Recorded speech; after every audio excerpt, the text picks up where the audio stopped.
Bueno, vamos a continuar con nuestra jornada en la sesión de la mañana, aprovechando al máximo el tiempo, intentando cumplir con lo establecido. Y ahora tenemos una mesa muy especial también. Tenemos que excusar en primer lugar a una de las componentes de esta mesa temática que va sobre formatos de información y opinión. La directora operativa de Canal Sur Radio y Televisión y Multimedia, Inés Alba, no va a poder acompañarnos, está indispuesta y nos ha comentado esta mañana que no podría estar en esta mesa. Pero tenemos entonces a Rosana Rompato, a Esperanza Martín y a Enrique Martínez Alanova, que vamos a presentar a continuación y que van a hacer de esta mesa seguramente también algo inolvidable como han sido las anteriores.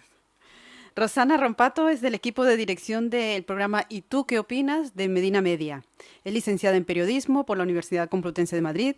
Desde 2006 trabaja en Medina Media, productora que puso en marcha formatos de éxito como España Directo, Andaluces por el Mundo o Pido la Palabra. Ha sido reportera y directora de Andaluces por el Mundo durante los 5 años que estuvo en antena. En 2014 dirigió AX Europa, un programa que le dio un giro al formato clásico de viajes.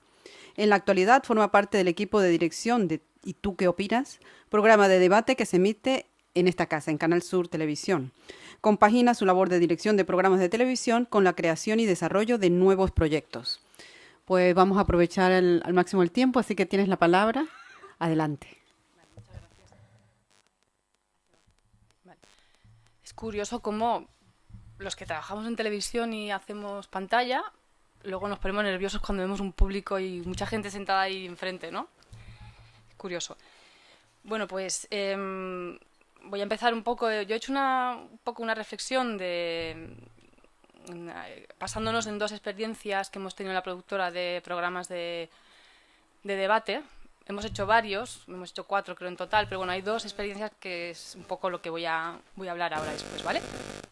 Entonces...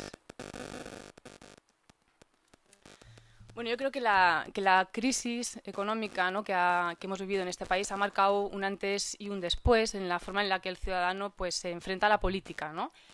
Y eso ha llegado a la televisión como no podía ser de otra manera, ¿no? La televisión al final es un reflejo de lo que pasa en la sociedad, ¿no? Yo creo que eso hizo que a partir de una fecha más o menos 2008 empezaron a proliferar todos los programas de debate, de análisis, de información política, ¿no? De repente hubo una gran apuesta por este tipo de formatos. Son formatos que son baratos, en el sentido que no es necesaria una infraestructura enorme, ¿no?, para poder hacerlos, y son rentables, por lo tanto, ¿no? Y luego pues había un interés grande, ¿no?, en estos formatos, ¿no? Si nos fijamos en los programas de magazine, de las mañanas, de Ana Rosa, de Espejo Público, las mesas de análisis político pues cada vez tienen más presencia, ¿no?, más fuerza, y son las secciones más vistas, ¿no?, de los programas.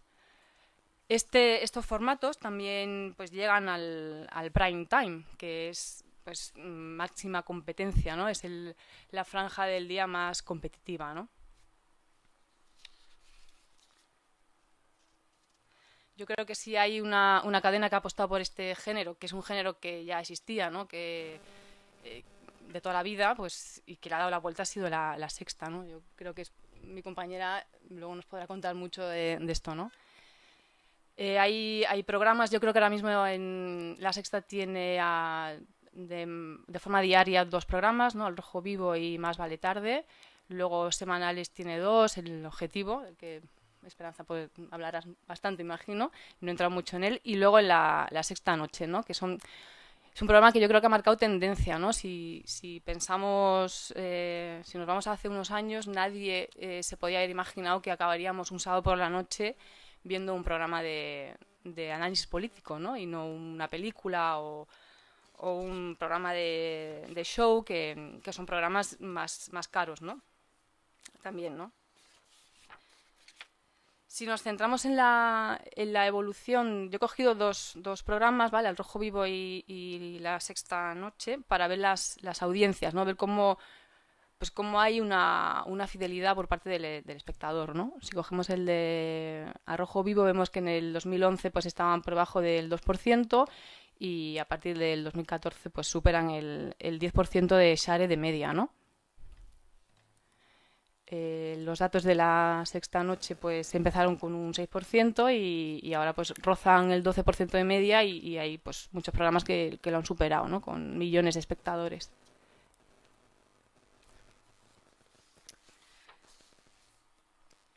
¿Cuál es la razón por la que estos programas existen y funcionan? Hay un interés por parte de la sociedad, lógicamente, pero luego también yo creo que influye mucho en la forma en la que se cuentan, ¿no? Cómo están consiguiendo hacer que formen parte del entretenimiento, ¿no? Siempre está la pregunta de los formatos de información y opinión, ¿están reñidos con el entretenimiento? ¿Deben de estarlo? Evidentemente no, en cuanto que la televisión es espectáculo, ¿no? Y si nos fijamos en los informativos, cada vez introducen más elementos propios del show, ¿no? Cebos, avances, noticias, pues llamativas, ¿no? Que a lo mejor no con gancho, que no son noticias profundas, pero es una noticia de un gato, de un bombero, y estás viendo cómo la gente se queda atrapada con esa información, ¿no?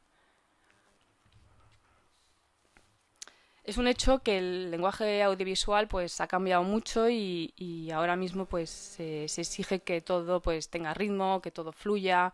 Ayer había uno de los ponentes explicó que los vídeos que se ven en la web, en internet, en YouTube, pues se necesitan solo 10 segundos para saber si te interesa o no te interesa un vídeo, ¿no? Yo creo que en televisión no son 10 segundos, pero tampoco es mucho más, ¿no? O sea, que esa presión está ahí, ¿no?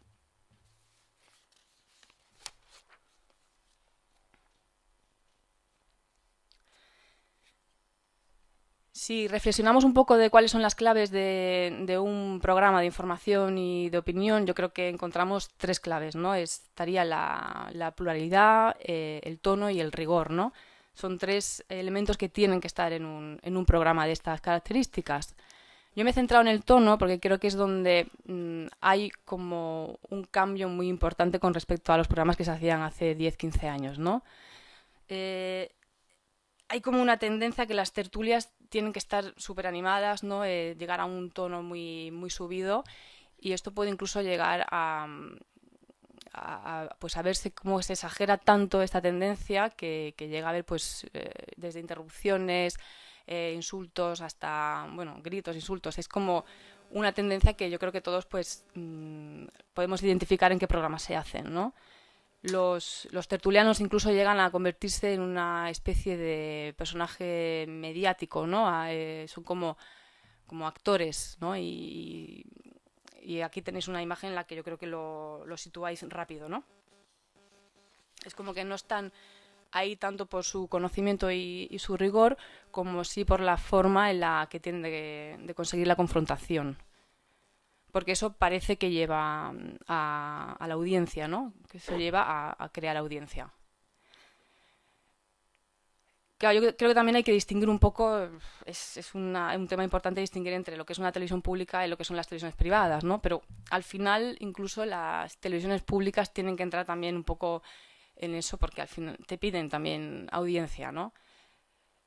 Yo creo que se pueden hacer programas que cuenten estas tres claves, que sean plurales, que haya un tono correcto, que sean rigurosos y que también entretengan. O sea, también se puede hacer, ¿no?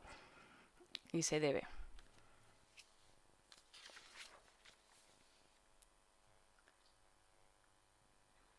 Ahí me he ido para atrás. Vale, otra de las cosas que quería comentar, hablar del auge de los programas de debate, te lleva también a hablar del auge de la presencia del ciudadano anónimo en estos formatos, ¿no? Yo creo que a raíz del movimiento del 15M el ciudadano empieza a participar de una manera más activa en la vida pública, ¿no? Quiere saber, se cuestiona cosas, hace preguntas y quiere respuestas. Entonces, esa participación más activa también pues llega a la televisión, como es lógico, lo decía antes, la televisión va a remolque de la sociedad. Entonces vemos la sección de La Calle Pregunta, es una sección que cada vez está más presente en estos programas, ¿no? Y yo creo que más o menos en casi todos lo ves que es que siempre hay, de alguna manera, la participación ciudadana está ahí, ¿no? Tanto es así que nosotros en Medina Media, en 2012, pusimos en marcha un formato basado 100% en la participación ciudadana, ¿vale? Un poco a modo de, tengo una pregunta para usted, ahora os hablo un poco de ese formato. Los que trabajamos en Medina Media nos sentimos orgullosos de todo lo que hacemos, pero es verdad que hay 3 programas de los que nos sentimos especialmente orgullosos y nos emocionamos, ¿no?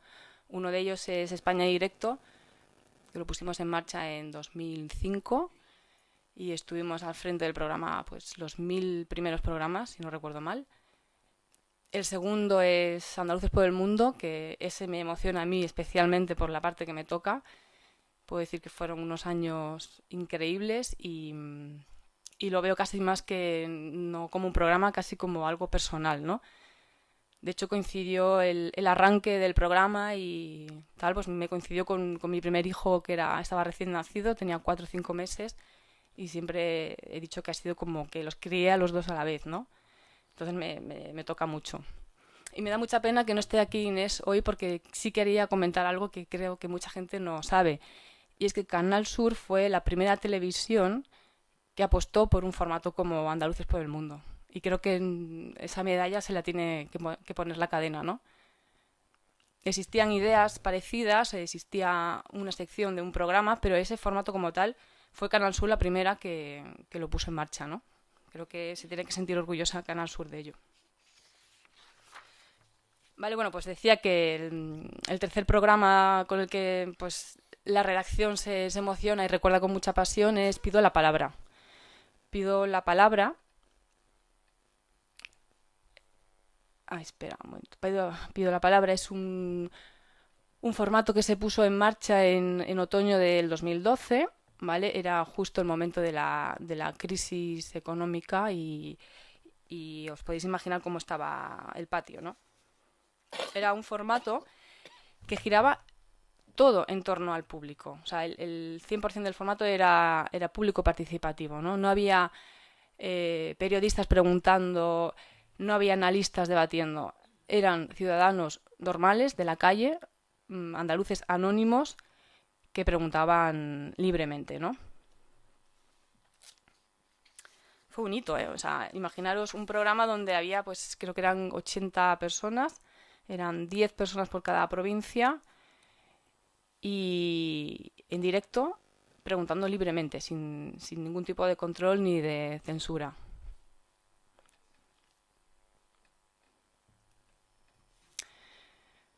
Los que participaban en el programa fueron elegidos por una empresa demoscópica, ¿vale? Y lo que se buscó fue que hubiera la mayor representación posible de la sociedad andaluza, ¿no?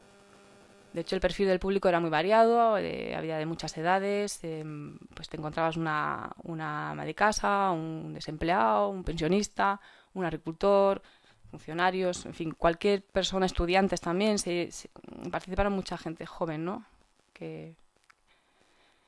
Luego hubo una cosa muy curiosa del formato, era la forma del plató. La forma era un círculo, ¿vale? La idea era intentar que fuese como una especie de plaza de toros. Entonces era como que el invitado que acudía pues se sometía, pues se lanzaba, ¿no? Se tiraba al ruedo.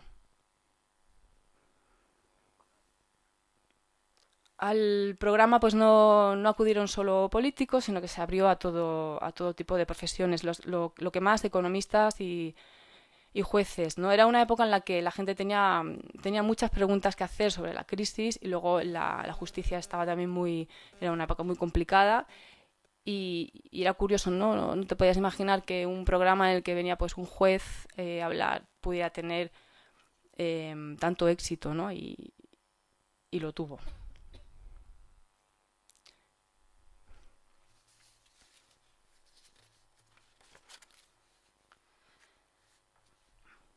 A ver, una de las cosas llamativas también del programa era lo formado, porque también creo que tiene mucho que ver con la filosofía de estas jornadas, ¿no? Los productos televisivos forman, informan y entretienen. Entretienen, está claro, eso lo tenemos todo claro, ¿no? Pero ¿hasta qué punto informan y forman? Yo creo que aquí se demostró que se puede informar y se puede formar.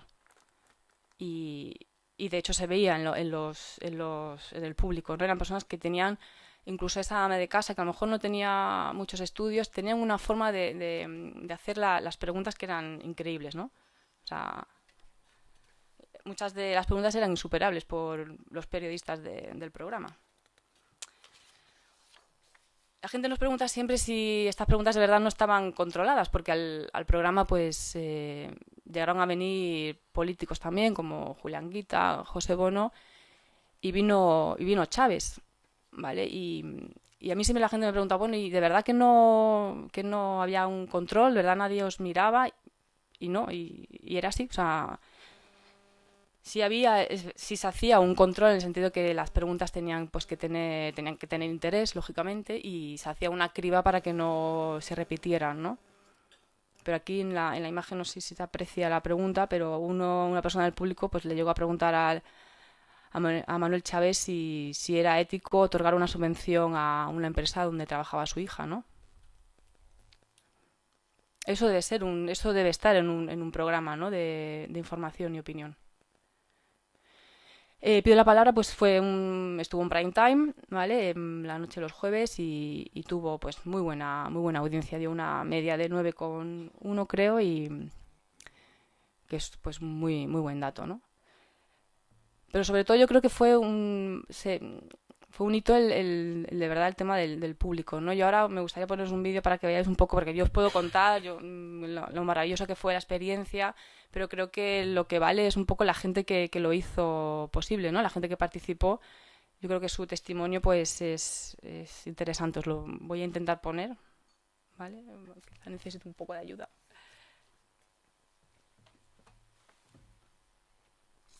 Es un poco largo, dura 5 minutos. Os pido un poco ahí de paciencia. Vamos. Ah, vale. Para nosotros en televisión 5 minutos es mucho. Vale. Sin duda, Pido la palabra ha sido una de las mejores experiencias de mi vida, porque conoces a mucha gente con diferentes puntos de vista y tú tienes la oportunidad de poder explicarle a diferentes profesionales a lo que se dedican dudas que te inquietan a ti. Pues muy grata, porque he conocido a muchísima gente de Andalucía que en mi vida normal no tengo ocasión de conocer. Que la verdad es que estoy mucho más alegre desde que vengo aquí, porque me lo paso pipa. Tengo toda la semana así como la esperancilla de a ver el jueves qué hacemos, porque yo me lo paso muy bien.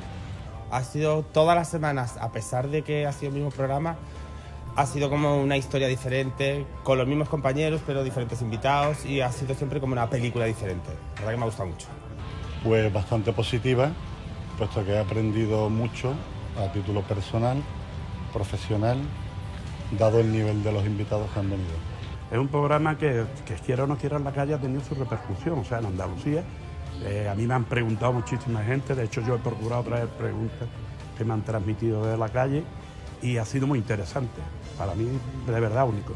Nada, la experiencia ha sido maravillosa porque nos ha permitido a mucha gente, aparte de conocernos a nivel personal, también a conocer a grandes profesionales que nos han ilustrado semanalmente con teorías que creo y explicaciones que hacían falta ahora mismo.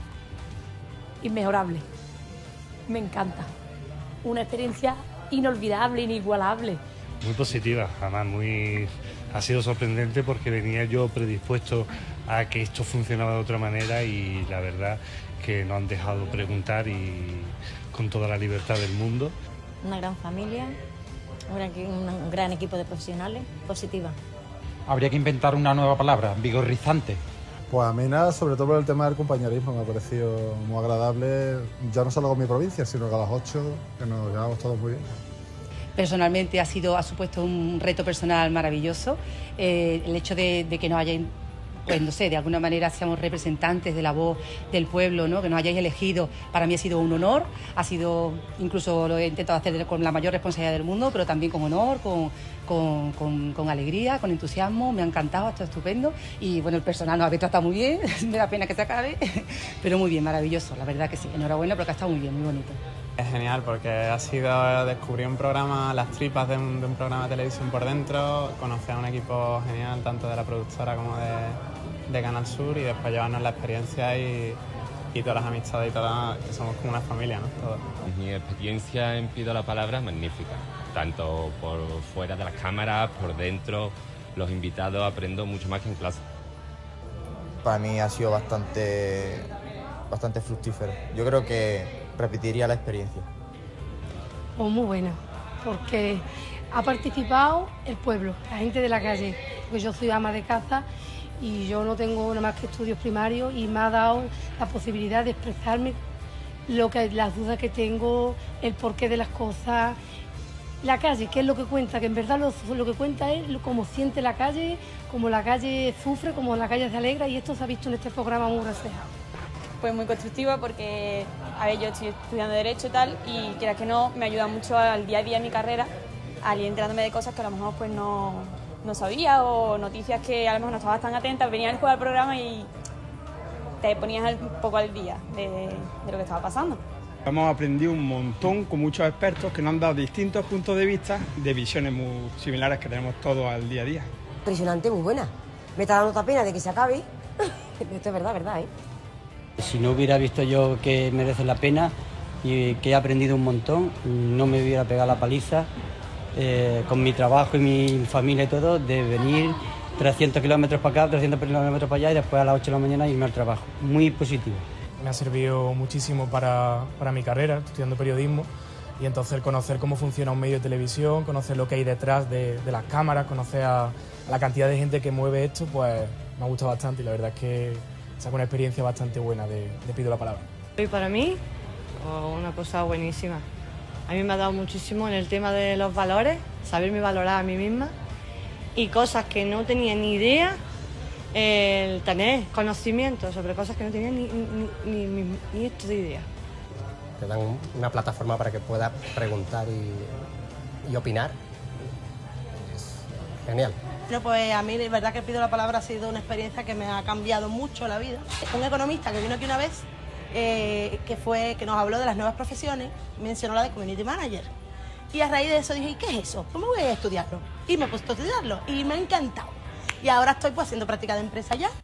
Nosotros que venimos de Almería son muchas horas de viaje, da tiempo para compartir muchas experiencias, y la verdad es que tanto con los que ya están como con los que se fueron ha sido totalmente positivo. Una experiencia en la que se ha aprendido muchísimo, porque esto yo lo he visto prácticamente como clases particulares, en la que se ha aprendido sobre todo de justicia y de economía, que yo son temas que los tenía un poco más atrasadillos. Positiva.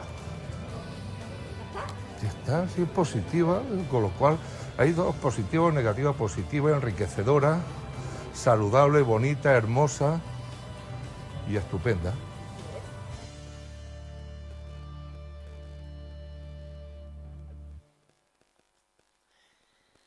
Bueno, pues todo el mundo muy contento, ¿no? Como podéis ver. Yo creo que es un buen ejemplo, ¿no? De programa que aúna el entretenimiento y la formación y la información. La voz del pueblo, ¿no?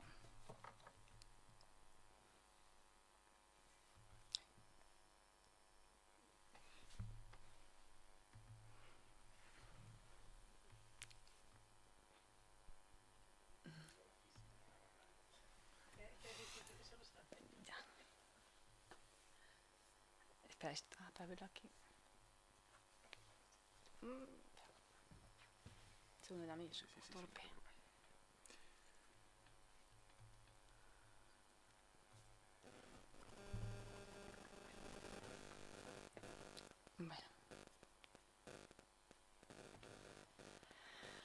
Bueno, el segundo formato del que os quería hablar, la segunda experiencia que hemos tenido de debate con público participativo, pues lo hemos estrenado este año en febrero del 2016, ¿vale? Empezamos ¿Y tú qué opinas?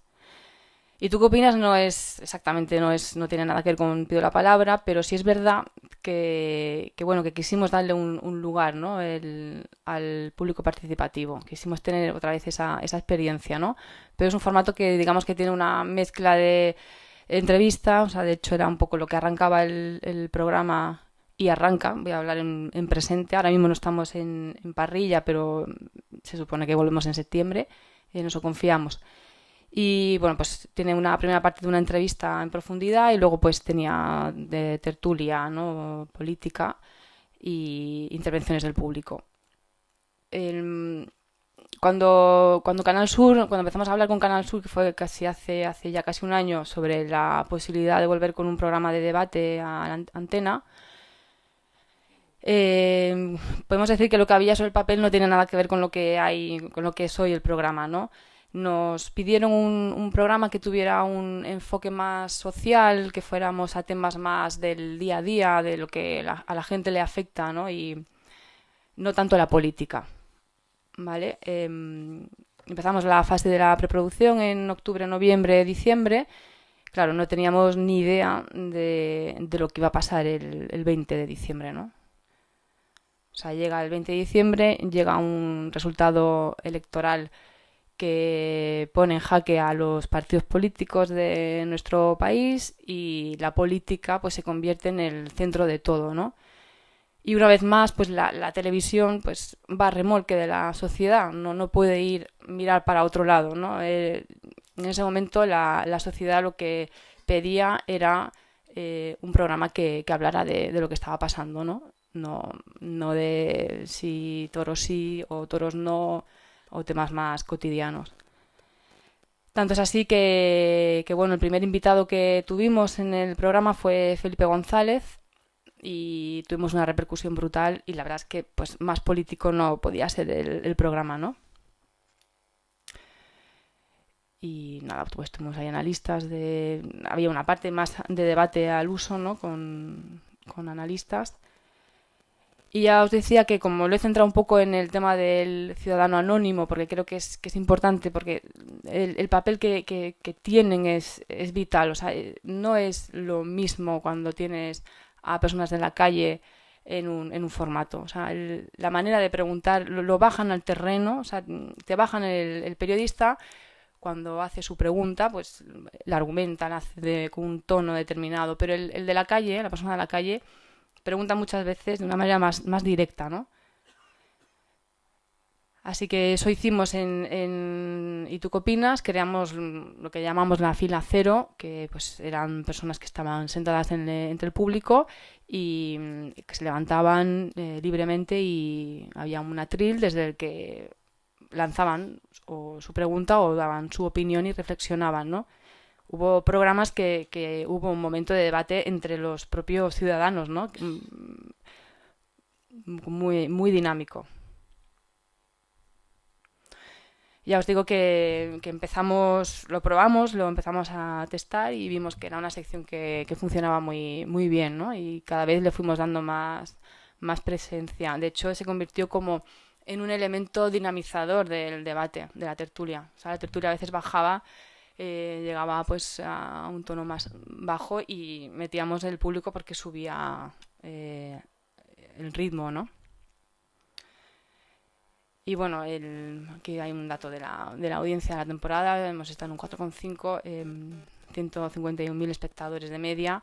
No es un gran dato, hay que ser realistas, pero sí es verdad que pues cada semana hemos tenido a 150.000 andaluces fieles viendo el programa, ¿no? Y aparte es un espectador pues con un target muy concreto. Una persona que está pues con hambre de información y comprometida, ¿no? con la sociedad. Bueno, y esto es un poco la experiencia de Medina Media en este tipo de formatos de información y opinión. Muchas gracias. Pues muchas gracias, Rosana. Volveremos luego al final porque tenemos el tiempo para hacer las preguntas y para debatir un poco sobre estos formatos de información y opinión. Vamos ahora con Esperanza. Bienvenida, Esperanza. Muchas gracias. Esperanza Martín es productora ejecutiva del programas de entretenimiento en Globomedia, El Objetivo, de Ana Pastor y El Club de la Comedia. Es vicepresidenta de la Academia de Televisión. Ha sido directora del Departamento de Programas de La Sexta durante 6 años, época que recuerda con mucho cariño, ¿no?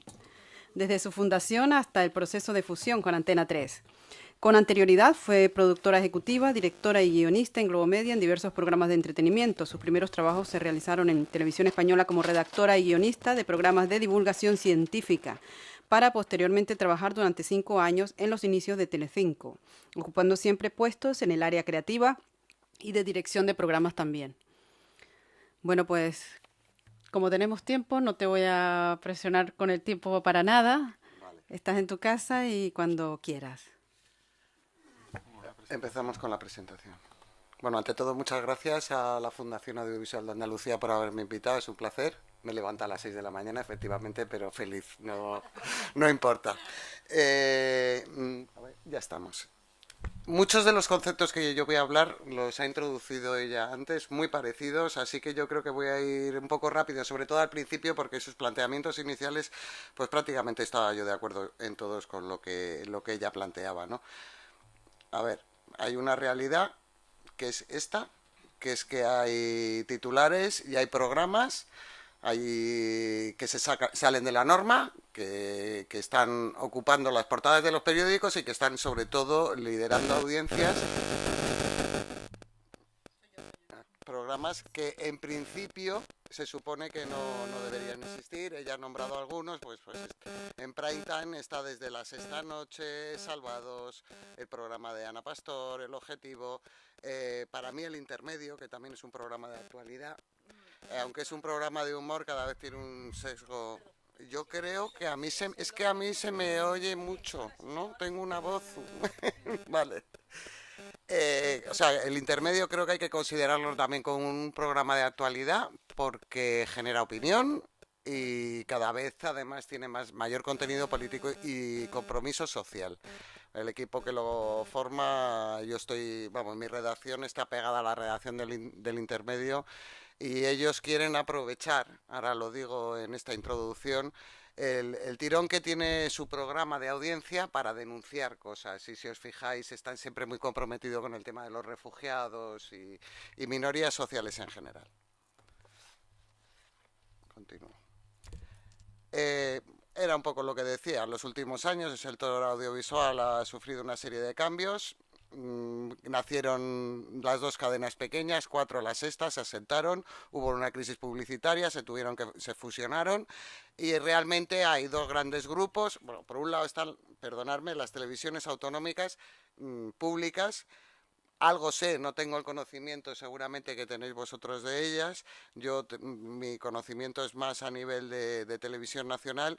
Y hay que destacar claramente la crisis de la televisión pública, me refiero a Radio Televisión Española, que día a día va perdiendo audiencia, ¿no?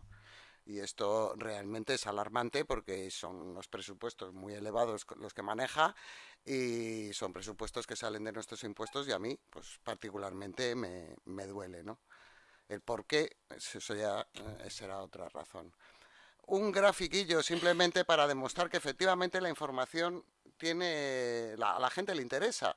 O sea, dentro de 2015, ¿cuáles son la presencia de los géneros en las parrillas? Bueno, pues el género que más éxito tiene es la ficción, o el que más tiempo ocupa, seguida de la información y después del entretenimiento.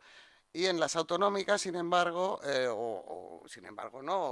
muy bien visto, la información pasa a ser el primer elemento, el primer género que ocupa sus parrillas de programación. A ver, me he ido para atrás. Aquí es un poco lo que decía ella. Es una moda, es el formato, es por la crisis. Que realmente que nos ha llevado a que haya algún tipo de programas que tengan un éxito realmente insospechado, que tú no te podías imaginar en la vida, que una entrevista de un señor con una camisa de cuadros entreviste a otro señor con pinta de pobre, aunque sea el presidente de una nación, como es el señor José Mújica, liderara un prime time, hiciera un 16,6 y tuviera más de 3,1 millones de espectadores. Es realmente sorprendente. Nosotros con Snowden, un programa en inglés íntegramente con subtítulos, pues también tuvimos una audiencia de 10 millones, de un 10% con casi 2 millones de espectadores. además de generar un montón de movimiento en las redes sociales. Por no hablar del intermedio, que el último jueves pues tuvo esta audiencia, es el día que hice el PowerPoint, fue la última audiencia que recogí, fue la del jueves pasado, con un 13% y 2.233.000 espectadores. Sinceramente, es algo sorprendente si hace 7, 8, 10 años tú esto se lo cuentas a un directivo de televisión y particularmente yo creo que no se lo cree. ¿Dónde radica el éxito? ¿Realmente es porque la situación cultural que nos lleva, en la que estamos viviendo, nos lleva a estar más interesados por estos temas? ¿O es que ahora los programas se hacen de otra manera y resultan más atractivos para el gran público y hay una mayor sintonía? Yo creo que es las dos cosas, sinceramente. Por un lado está que vivimos una situación que realmente la gente se preocupa y por otro lado los programas ahora se hacen de otra manera y la realidad es que cuando nosotros montamos La Sexta, yo participé, como bien ha introducido ella, fui la directora de programa desde 2006 hasta 2012, o sea, desde el inicio total, y queríamos demostrar que otro tipo de televisión se podía hacer, que podía interesar al gran público y así lo hemos demostrado. ¿Qué elementos diferenciadores pueden tener estos tipos de programas para que la gente los vea? Bueno, yo creo que eso un poco lo ha recogido ella antes. Bueno, yo creo que es importantísimo tener un gran prescriptor. Hay que tener mucho rigor en el trabajo, no te pueden pillar en una porque pierdes toda la credibilidad y a partir de ahí estás perdido en él. Yo no soy periodista, lo adelanto, sí vivo rodeada de periodistas desde que estoy en El Objetivo y, hombre, soy consciente de la responsabilidad que conlleva los programas que hacemos. Por lo tanto, el rigor es importantísimo, por lo tanto, la pluralidad.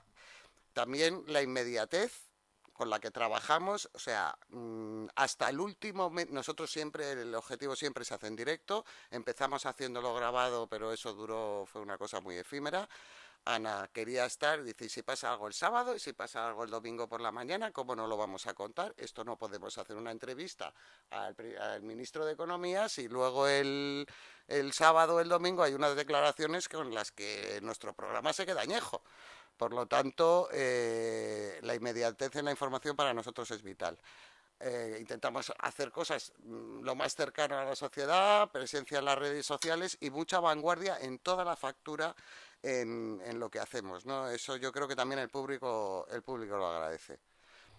La siguiente diapositiva, supongo que ya la habrá contado el CIS, César esta mañana, pues es significativo que según el CIS, La Sexta es la cadena favorita de los espectadores para informarse. No sé si lo ha contado César esta mañana, pero es significativo que una cadena pequeñita, en principio, ahora mismo estará pues en un 7-8 de audiencia de media, la gente la tome como punto de referencia cuando ocurre algo, y hasta demuestra por audiencia, la gente va allí a verlo.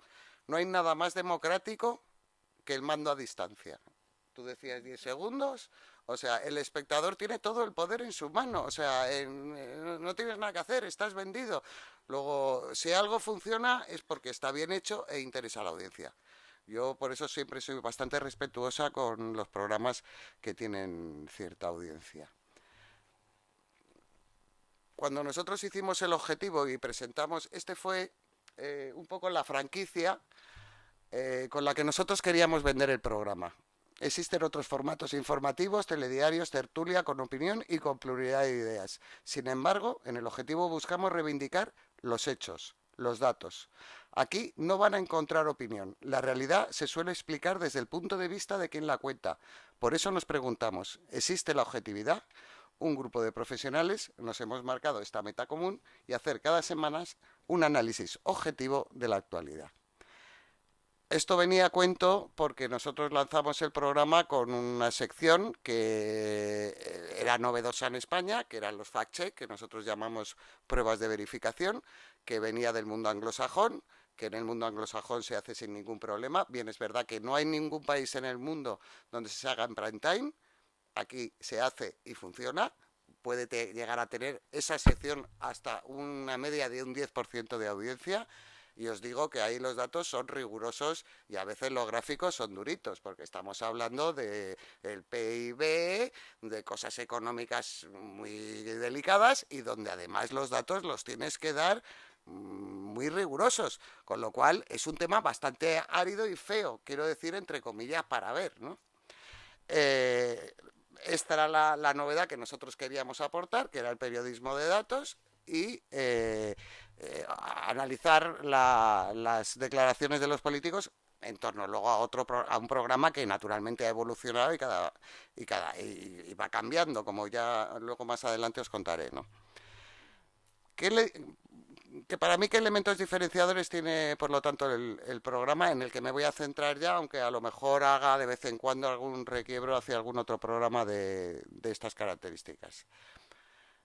La conductora, que evidentemente es un referente, y el programa es totalmente personality, basado en ella misma, aunque ya se ha rodeado de un equipo, es muy generosa, hay secciones, hay gente que sale en imagen, pero evidentemente el emblema del programa es Ana Pastor, que es la directora además, y la que tiene el programa en la cabeza y la que lo hace. Tenemos unos contenidos diferentes, que es el tema del periodismo de datos, y diferenciadores.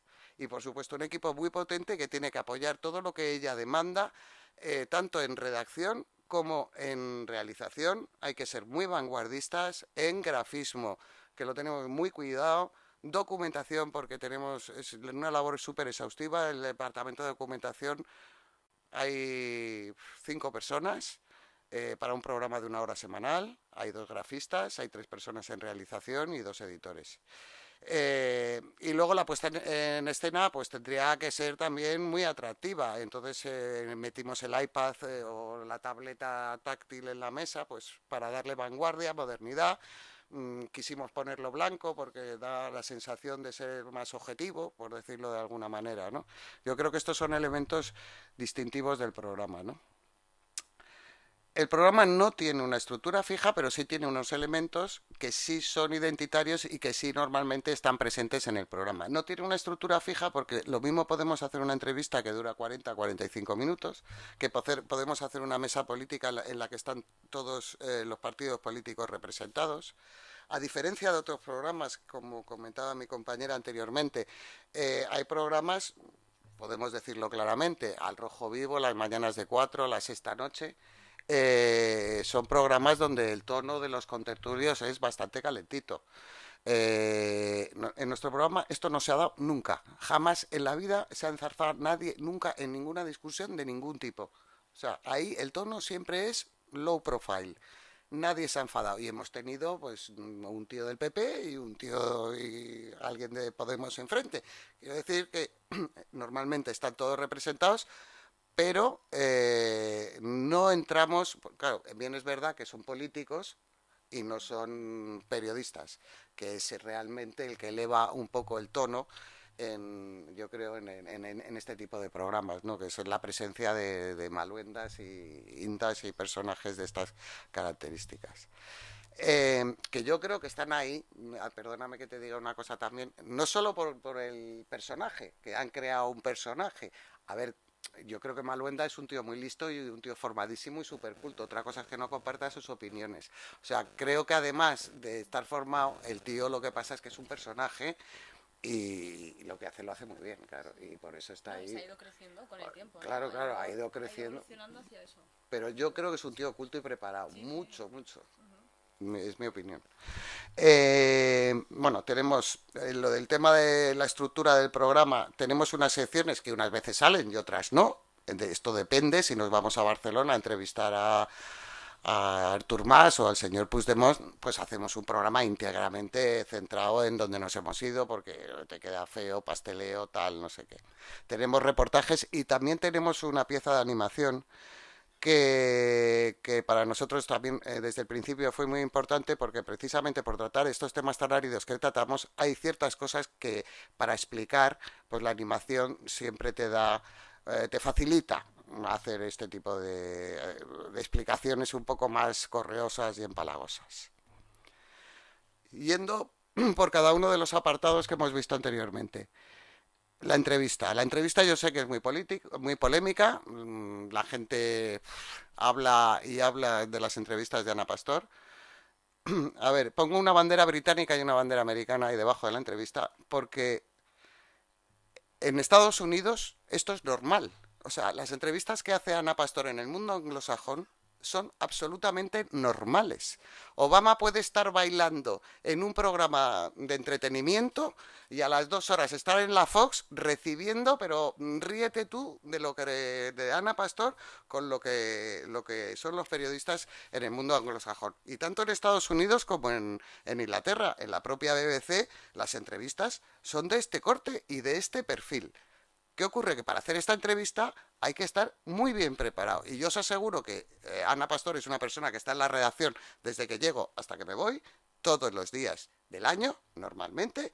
O sea, que está currando y se prepara las entrevistas muy exhaustivamente. Si va a entrevistar a un ministro de Economía, vosotros, ¿qué creéis? ¿Que va a ir allí? Tiene todos los datos amarrados y bien amarrados y sabe lo que le va a responder, lo que no le va a responder, cómo le tiene que contratar. Ella en el fondo considera que ese es su trabajo y que ese es el trabajo de un periodista. Y ella lo vive y lo ve desde ese punto de vista.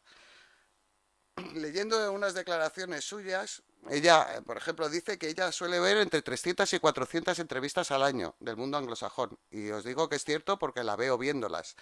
Se ve unos 100 debates. Antes de sentarse al debate, hacer el debate de A4 que hubo en Antena 3, bueno, el trabajo que tuvo previo de preparación fue ímprobo. O sea, si los candidatos se prepararon, os aseguro que ella se preparó tanto y más como cualquiera de ellos, porque ellos, cada uno se preparaba un programa, pero ellos se preparaba los 4 programas de los candidatos que allí iban a intervenir, ¿no?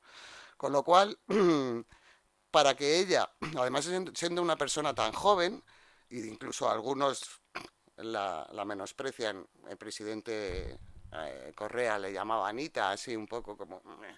En fin, un respeto, porque siendo un personaje tan joven, donde ha llegado, a mí me parece que... Yo estoy encantada, bueno, como veis, de trabajar con ella y de ofrecerles todos mis servicios y conocimientos, que es empaquetar eso que ella quiere hacer. Yo lo intento empaquetar de la mejor manera posible con los recursos que me da el medio audiovisual, ¿no? La entrevista, evidentemente, es uno de los grandes ejes de nuestro programa, pero no el único, porque no podríamos vivir de entrevistas, porque no todo el mundo quiere venir a nuestro programa, ¿no? Esperad. Si me alargo mucho, me dices, si corro más. Mesa política. Bueno, a veces cogemos un tema, el que sea, da igual, objetivo izquierda, objetivo repetición de elecciones, los papeles de Panamá. Montamos una mesa delante del iPad y siempre intentamos que haya una amplísima representación política. Cuando estaba UPyD, también venía UPyD, aunque tuviéramos una menor representación parlamentaria, Izquierda Unida. Siempre hemos sido muy ecuánimes y muy respetuosos, y todavía está, porque alguno de los invitados se quejara de que no hubiera habido pluralidad o no hubiera sido tratado adecuadamente en el programa, ¿no? Perdonad. Por lo tanto, la mesa política es otro, porque o sea, lo que no puede ser es que un programa se quede fijo y anclado en entrevistas. No, un programa que depende. Esta semana estamos haciendo un docu, no va a haber plato, sobre el año del cambio en los ayuntamientos. Bueno, vamos a ir a Barcelona y a Cádiz. Bueno, vamos variando, ¿no? Creemos que también la gente está un poco cansada del tema político, puro y duro, y se nos acercan las elecciones, va a ser muy duro y vamos a tener que estar dando mucha información política, ¿no? Entonces nos damos un poco de aire. Bueno, estas son uno de los elementos identificativos del programa. Quiero poner un vídeo. A ver, os voy a poner 2 vídeos, ¿vale? El primer vídeo es cómo mienten los políticos, directamente, o sea, mienten, con una ligereza tremenda. El primer vídeo, el de Esperanza Aguirre, está la primera parte, una declaración de ella, tajante. Curiosamente nunca han utilizado esta copia de la ceremonia norteamericana de los Oscars para criticar a ningún otro partido, ni siquiera a ETA. cuanto más mataba. A los ciudadanos José Antonio Ortega Lara y Cosme del Clos les han privado de la libertad como en las malas películas. En ninguna circunstancia, bajo ninguna creencia o ideología, puede matar a un hombre.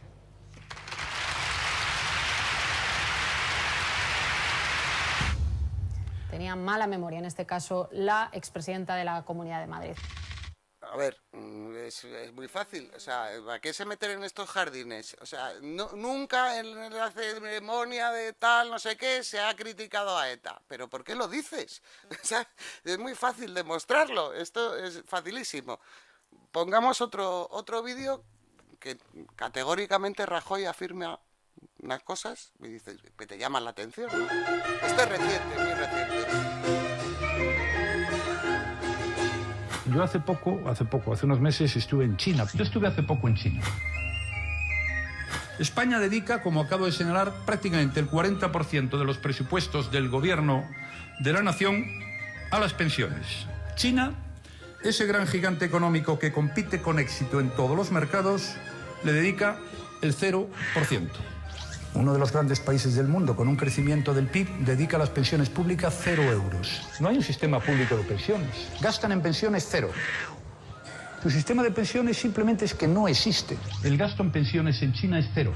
No hay sistema de pensiones. Por ejemplo, allí el sistema de pensiones es 0. Se gastan en pensiones 0. El PowerPoint. Pues claro, tú oyes esto, que no lo ha dicho una vez, que lo ha dicho bastantes veces, como lo habéis podido comprobar, y dices, bueno, pues vamos a ver si eso es así. Y efectivamente, pues no es así. Aquí, estos son los mismos gráficos que sacó mi compañera Natalia Hernández, que es la que se encarga de esta sección, donde podéis ver que China, o sea, además naturalmente nuestra fuente es el propio gobierno chino, pues tiene una hucha de pensiones que es el 3,4% del PIB, que bueno, ellos son otro volumen de habitantes, yo no digo que sea mucho o poco regular, pero sí hay un plan de pensiones, no hay hucha, como indica el segundo gráfico, no hay una única hucha, hay varias huchas del tema de pensiones, pero hay un plan de pensiones en China. Entonces, ¿por qué Rajoy? Pero esto es muy frecuente, o sea, todas las semanas, si veis, comprobamos cómo es, de forma gratuita te cuentan esto. Tú, claro, le oyes a Rajoy de forma tan categórica decir, es que es 0. ¿Pero por qué? ¿Qué necesidad hay? Una de las primeras cosas que hacemos aquí, tengo una serie de puntos que son, vamos, los que más reflejan esta sección, por decirlo de alguna manera. Hacemos un seguimiento constante de las declaraciones de los políticos, hacemos una transcripción del minutado del mismo y verificamos los datos a través de varias fuentes. Pero es que lo primero que hacemos es llamar al PP y preguntar que de dónde ha sacado Rajoy esas declaraciones. O sea, lo primero que llamamos es al propio interesado que ha hecho la declaración.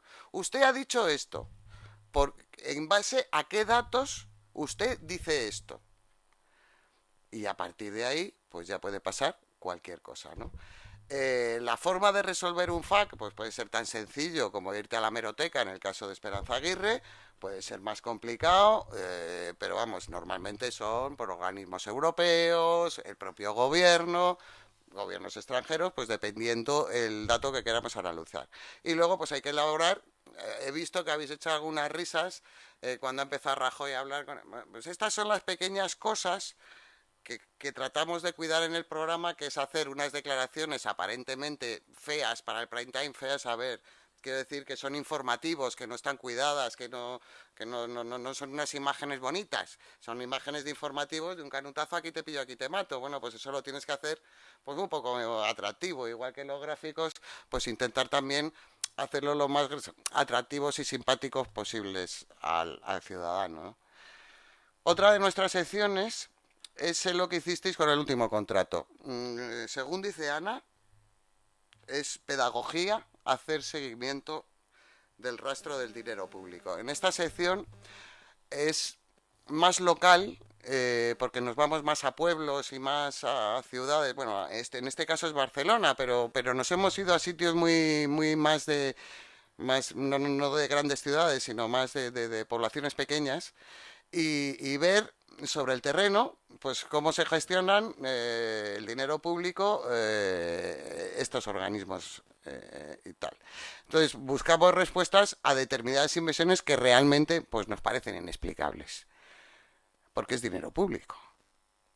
Esta semana, el domingo pasado, explicamos este caso de la línea 9 de Barcelona. Una línea que empezó con un presupuesto inicial de 2.500 millones, que ahora mismo lleva 16.000 millones de presupuesto, de 2.500 a 16.000 de todos nuestros impuestos. Esa línea actualmente solo tiene los dos extremos hechos, toda la parte central no está hecha y no hay dinero para hacerla.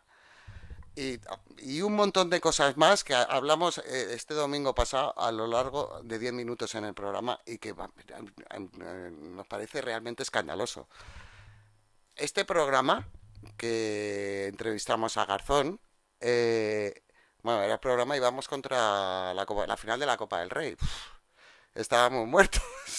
Bueno, hicimos un 5%, o sea, algo... ¿Sabes? Tú ves la curva y, bueno, pues algo la gente nos vio. O sea, y nosotros dijimos, ¿tiramos el programa o intentamos hacer un programa digno? Y dijimos, vamos a intentar hacer un programa digno, vamos a estar ahí y responder a la gente que nos escucha. Y bueno, pues dijimos, si hacemos menos de un 4 es un fracaso y si hacemos más de un 5 es un éxito. Este fue nuestro planteamiento del fin de semana y la verdad es que estamos bastante contentos.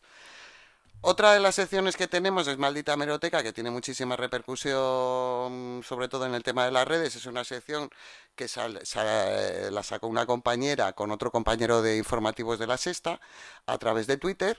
Y bueno, es simplemente comprobar pues también cómo los políticos unas veces dicen una cosa y al cabo del tiempo pues seguramente pueden decir otra. También de este fin de semana tenemos las declaraciones de Miguel Ángel Fernández Ordóñez. Bueno, no declaraciones, sino que el Tribunal de Cuentas ha demostrado que su despido, bueno, la indemnización que se dio, bueno, hubo unas ciertas irregularidades siempre a favor de él, claro, naturalmente. Ese mismo señor, siendo director del Banco de España y en plena crisis, dijo que había que abaratar el despido, que había que hacer recortes salariales, que había que hacer una reforma salarial y que había que tener moderación salarial. El mismo señor que al poco tiempo se ponía una por despido un poco bochornosa y de hecho ahora mismo pues está denunciando a través del Tribunal de Cuentas. De esto también normalmente solemos hacer algunas piezas, por ejemplo a Garzón le pusimos alguna pieza, un vídeo, donde dije Diego, cuando se sentó le hicimos una pieza de Maldita Hemeroteca diciendo esto es lo que decía usted de Podemos.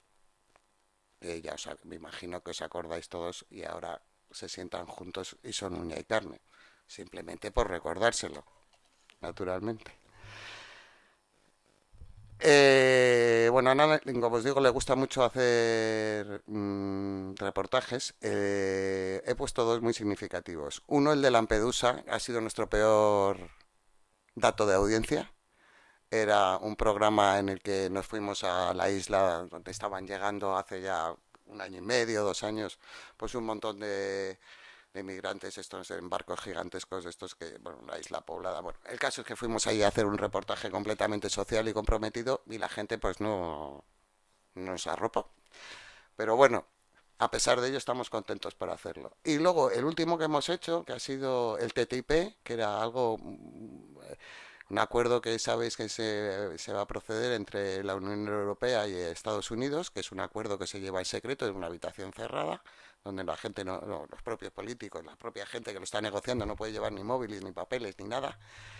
Y bueno, queríamos abrir una ventana al público y explicarles un poco. Y entonces un programa exclusivamente sin nada de plató, solamente con reportaje, ¿no?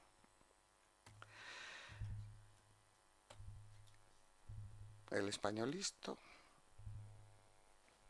que era lo que os decía antes, si os metéis, bueno, pues una pieza creada de 1 o 2 minutos de duración, suele ser casi todas las semanas, aunque no siempre, que utilizamos para explicar cosas. Por ejemplo, la última que hicimos es, pues, qué es lo que hay que hacer, creo, No, lo del voto, la última fue en un FAQ que hicimos del voto rogado, que sabéis que está muy complicado ahora. La gente que está en el extranjero poder votar les está resultando bastante complicado y entonces tienen que hacer una serie de procesos bastante complejos. El caso es que cada vez es más complicado a la gente de fuera poder votar.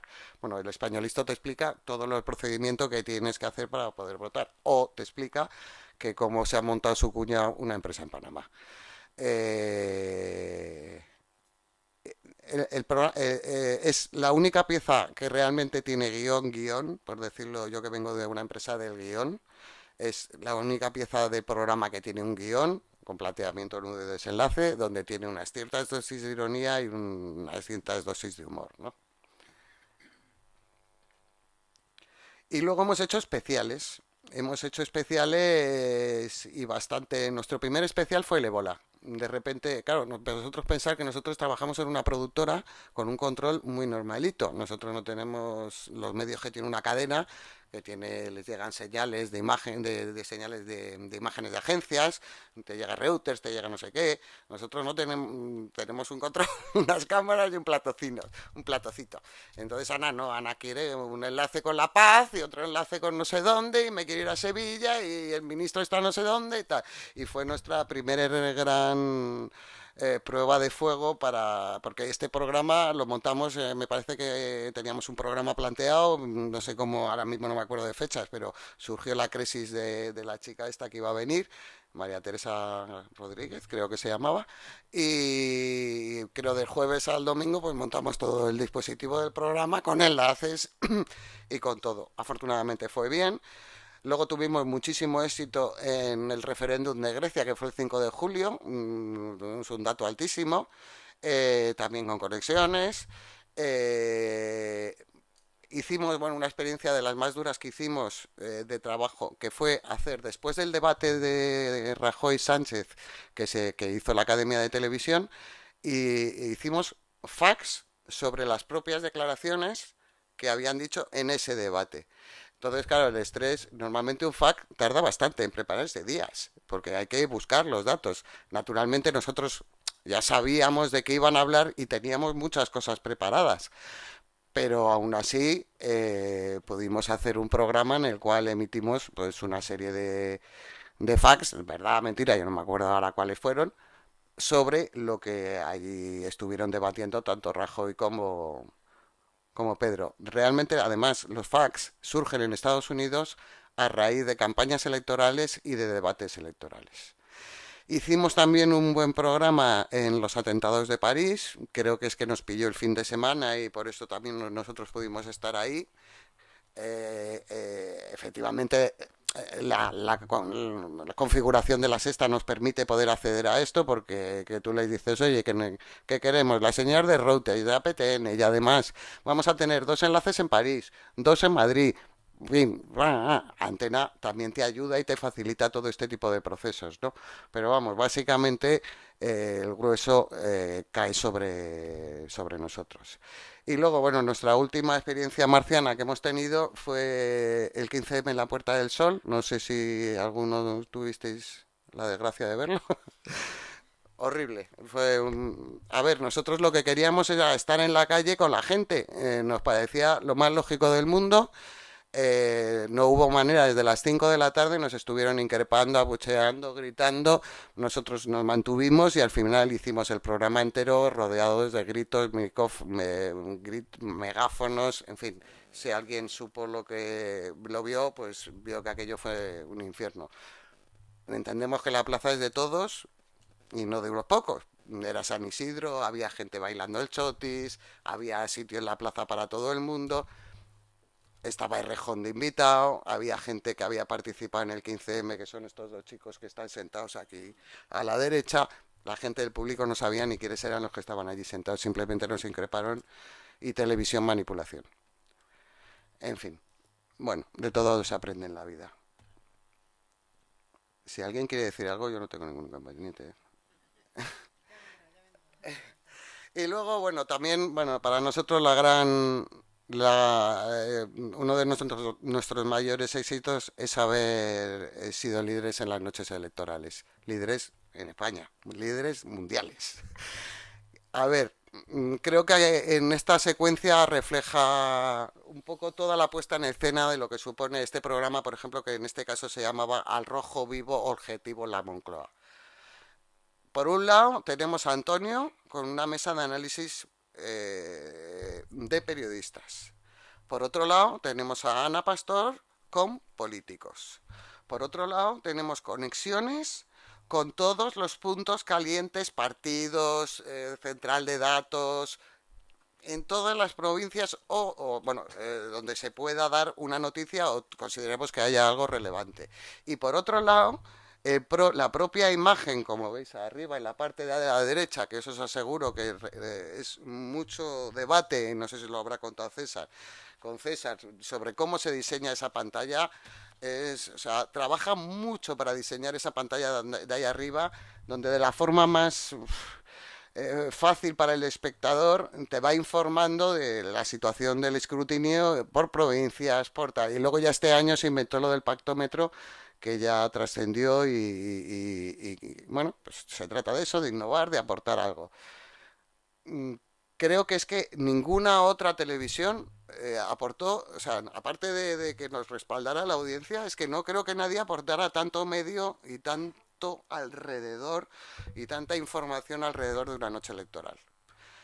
Yo cambiaba a otras cadenas y veía un plano general de la gente hablando y charlando. Yo creo que así no, la gente está acostumbrada a otro lenguaje televisivo.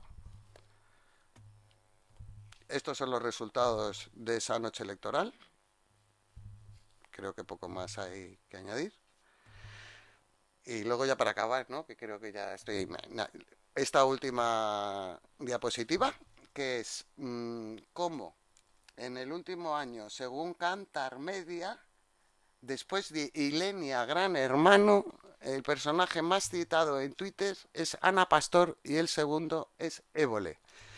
Y si veis su perfil de Twitter, pues es una persona que tiene casi 1.800.000 seguidores y que es muy activa, es ella, por supuesto, la que está constantemente durante el programa, antes, después y a lo largo de toda la semana pendiente de cualquier tema. Y por mí tengo más cosas, pero ya no. Muchas gracias, Esperanza, por desvelarnos esas producciones en caliente de estos programas, de este programa en concreto. Bueno, pero eso también está muy interesante saberlo. No te falta motivo, efectivamente. Bueno, vamos a cerrar esta mesa para después dar la palabra al público con Enrique. Ya te he presentado. Vamos a cambiarnos de lugar. No, te puedes quedar ahí si quieres. Acabamos de ver a Enrique en la sesión de la mañana antes del break. Y complementará esta mesa de información, de formatos de información y opinión. Preparad lo que queráis, las preguntas, si queréis, para Esperanza, para Rosana, para que no perdamos tiempo y podamos concretar las inquietudes y dar también respuesta a todos, ¿verdad? Bueno, cuando quieras, Enrique. Sí, como ya he hablado antes del partido ese político de Suiza contra el PowerPoint, ya me voy a apuntar esta tarde, porque después de oír a la mesa no sé lo que voy a usar. La verdad es que no tengo ni idea, porque creo que yo de verdad, primero que agradezco a la mesa muchas cosas que nosotros hemos dicho siempre, decimos como educador, ¿no? Sacar las cosas de contexto y mirar detrás de lo que hay. Es decir, generalmente el espectador no sabe lo que hay detrás de una pantalla de televisión.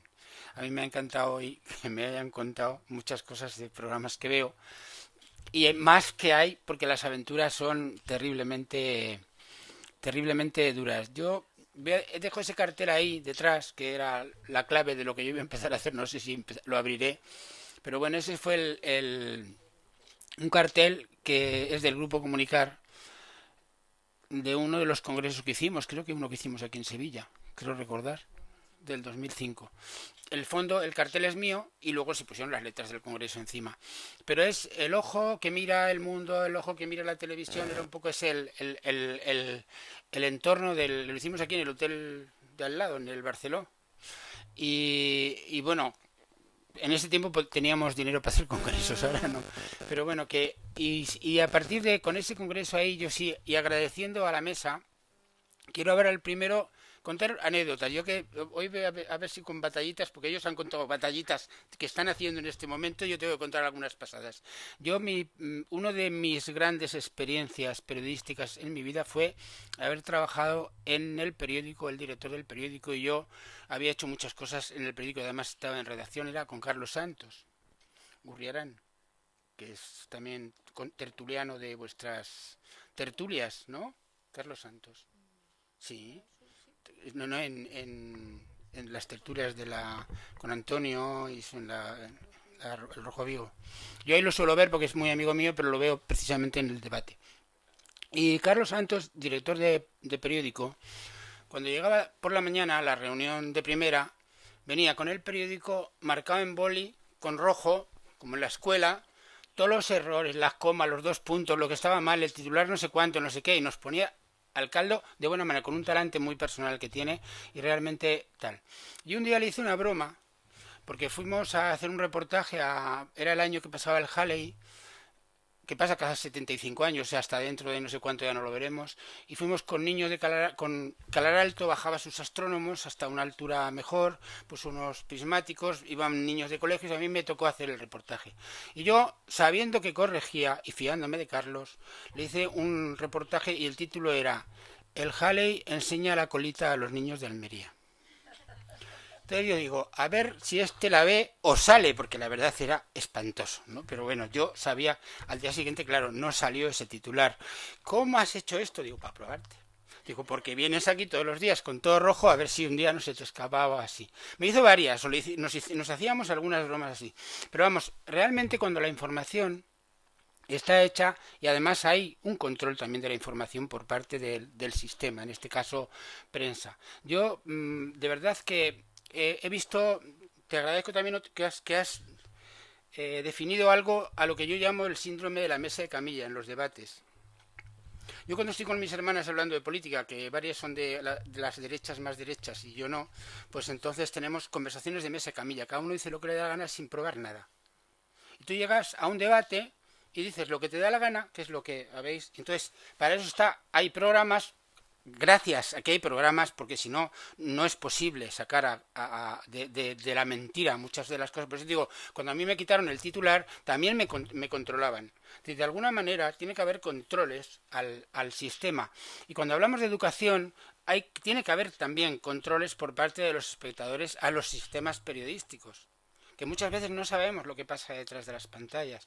Yo tenía una foto en la ponencia de antes, pero que no he llegado a ella, y ahora la voy a contar la foto. Como yo soy muy manipulador y actor de teatro también, pues pero la foto la habéis visto alguna vez en vuestra vida. Es aquella de la niña y el buitre.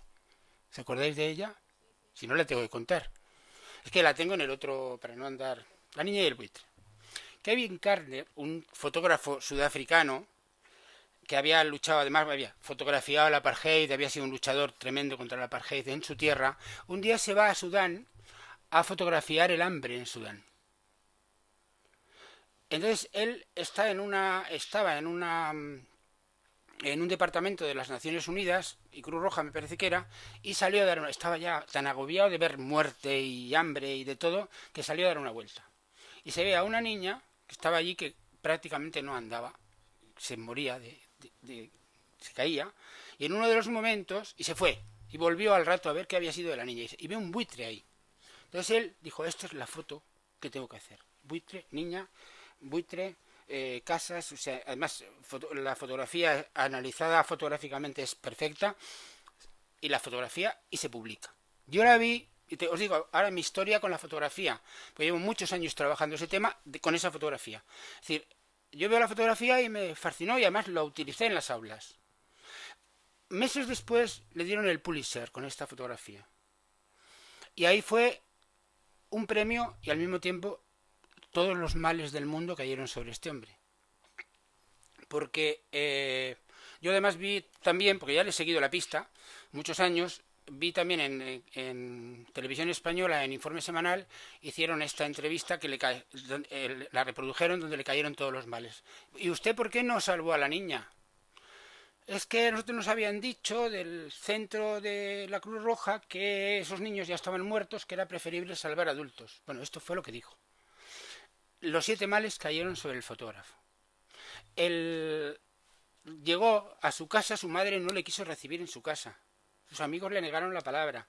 Se habló en todo el mundo contra él, no por haber hecho la foto, sino por haber dicho lo que dijo.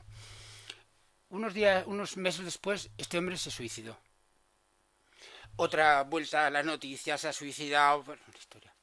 Pero es que pasan los años y se han hecho investigaciones, otros periodistas amigos se van para allá para ver aquello y descubren que la niña no era niña, sino que era niño, para empezar. Segundo, que no murió ahí, que murió varios años después y de una enfermedad de la tierra. Es decir, que fue salvada. Toda la saliva que hemos gastado, todo lo que hemos desprestigiado, el suicidio de este hombre, las depresiones, las historias. Es decir, yo algunas veces cuando le he puesto en las aulas esta foto, he tenido en un momento dado que frenar el debate, porque el debate es así, es decir, lanzarnos contra el mensajero. Lo primero. Espérate, ¿y el hambre en Sudán que sigue habiendo? Después de muchos años de todo esto, es decir, es que no nos preocupa, es que no nos importa, es decir, una persona ha hecho una foto, además, yo que soy fotógrafo desde que era chiquitín, y os digo, mis mayores problemas policiales entraron por la fotografía, es decir, porque los fotógrafos, igual que los viñetistas, ahora cuento un poquito también mi vida, porque es que es importante para todos los que estamos hablando, es decir, tanto el viñetista político como el fotógrafo nos metemos en muchos líos, igual que el periodista que está en la trinchera. Entonces el tema es que este hombre se mete y años después dice, ¿y ahora cómo lo salvamos? ¿Cómo le salvamos la vida? ¿Cómo hacemos que su madre le entre en su casa? Y seguimos hablando. Yo lo que voy es que ellos, y eso también, y me impresiona porque es así, están hablando de la inmediatez de la noticia. Yo como educador hablo del seguimiento de la noticia, de entrar detrás de la no sé cuánto. Creo que es importante esa búsqueda desde un sitio y desde otro. Yo por eso ese mundo y esa televisión se están mirando ahí mutuamente, porque realmente el mundo mira y el mundo actúa conforme a la televisión o trascendiendo lo que pasa en la televisión. Os digo, yo la primera vez que estuve en una comisaría en mi vida fue cuando estaba en la universidad, en la Complutense de Madrid, estudiando pedagogía, que hice en una viñeta mía que alguien dijo que era Franco. Y yo dije, hoy, yo como tenía 20 años, le decía al que me estaba interrogando ahí, digo, me ha debido salir muy bien, pero yo no quería dibujar a Franco, pero me pasé la noche. Es decir, los mayores problemas que he tenido así, bueno, no los mayores, he tenido otros por otras cosas, pero problemas por hacer viñeta política, que también es por eso estamos en un género de opinión y cuento un poco mi vida, o por fotografía, los he tenido casi siempre. Yo he escrito mucho en mi vida y he escrito mucho, bueno, al PP lo he puesto, escrito, nunca he tenido un problema.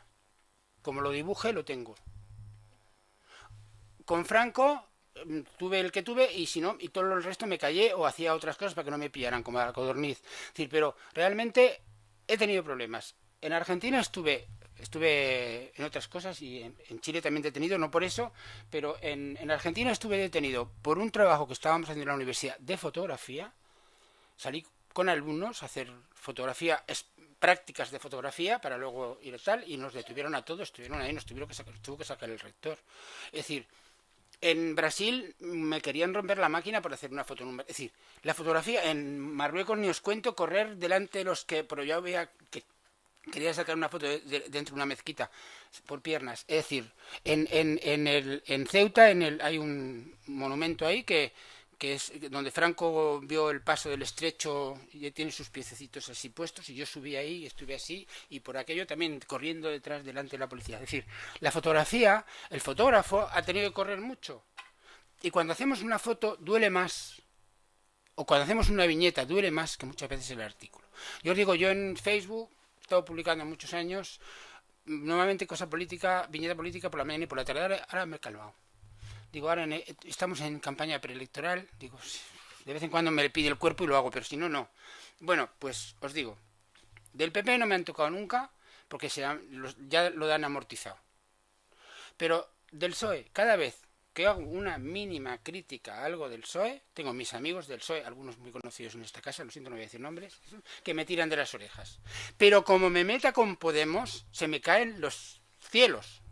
O sea, es que parece mentira. Cómo es curioso cómo somos muy libres para algunas cosas y luego no aceptamos la crítica por un lado o por otras. Es decir, entonces el viñetista se las tiene que cuidar con papel de fumar.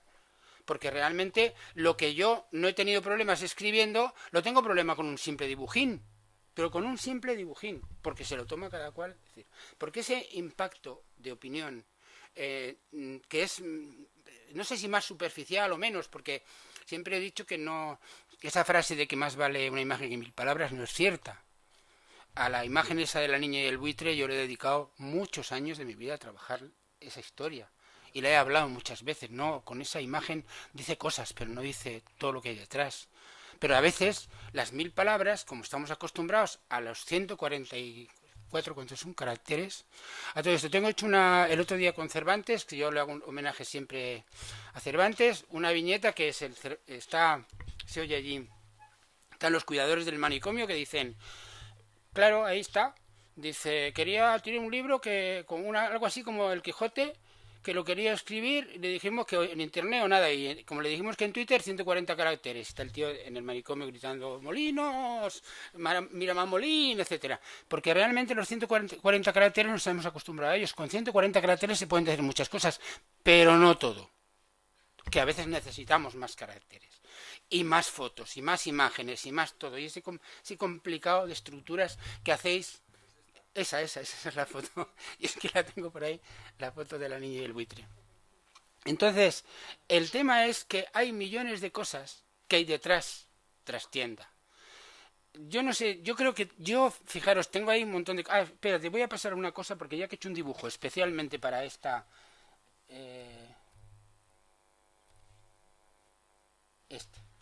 Matar al mensajero, te lo hice anteayer. Viene el mensajero.